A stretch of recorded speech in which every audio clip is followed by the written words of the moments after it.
City का बात तो यहीं पे दिख गया ना। कोई एक चीज़ इतना ज़्यादा इंटेंस है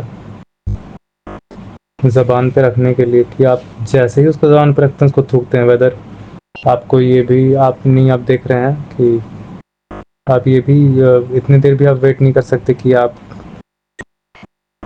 जिस जगह पर हैं उस जगह पे आपको थूकना है कि नहीं थूकना है। इतना भी ध्यान देने का टाइम, इस बात को भी डिसाइड करने का टाइम आपके पास नहीं है। इतना ज़्यादा इंटेंस है कोई एक चीज़ ज़बान पे रखना मुश्किल कि आपके पास ये चीज़ जानने का भी टाइम नहीं है कि आप कहाँ पर है और आपको तुरंत ही उसको उगलना पड़े, आप जहाँ भी हो। और एक उससे थोड़ा कम प्रॉब्लमेटिक है, एक थोड़ा कम कष्टदायक है ज़बान के लिए। तो आप इतना देर तक वेट कर पाए कि आप खिड़की के पास जाकर बाहर में कहीं पे थूकें या फिर उस जगह के अलावा कहीं और थूकें। तो यही इंटेंसिटी है।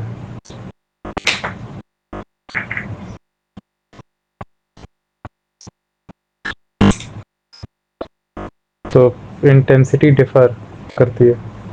अगर ज़बान एक तरफ उतने ज़्यादा उस इंटेंसिटी वाले प्रॉब्लम में है जहाँ पे उसे बिल्कुल ऑन स्पॉट ही थूकना पड़ रहा है, और एक ऐसे कष्ट में जहाँ पे उसको दो कुछ वक्त तक होल्ड करने तक की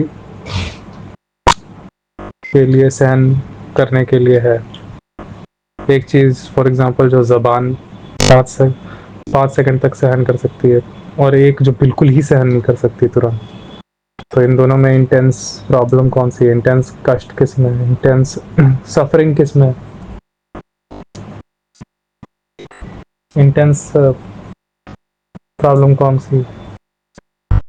वो जिसको बिल्कुल नहीं सहन किया जा सकता इन द कंपैरिजन जिसको कुछ देर के लिए सहन किया जा सकता है। तो डिफर करती है आजा आजा घर में आने के लिए कष्ट की अलग अलग इंटेंसिटी। तो यहाँ पे हमको दिख रहा है कष्ट अलग अलग भी होते हैं। कष्ट फिजिकल होते हैं। फंडामेंटल बात पता चल रही है। इस वजह से जो उनका इलाज है पूरी तरह से भौतिक ही चीज होता है और समझ भी भौतिक ही।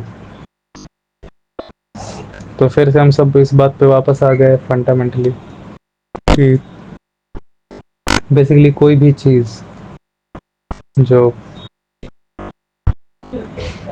दायरे में आ रही है, इसमें इस बात का जो भी चीज के बारे में हमने बात किया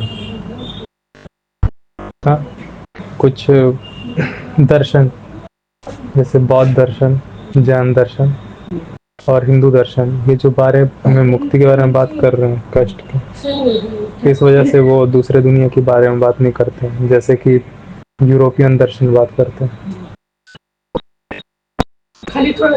हमारी बात उससे ज़्यादा मैच की है, बौद्ध जैन हिंदू से ज़्यादा मैच की है दर्शन से।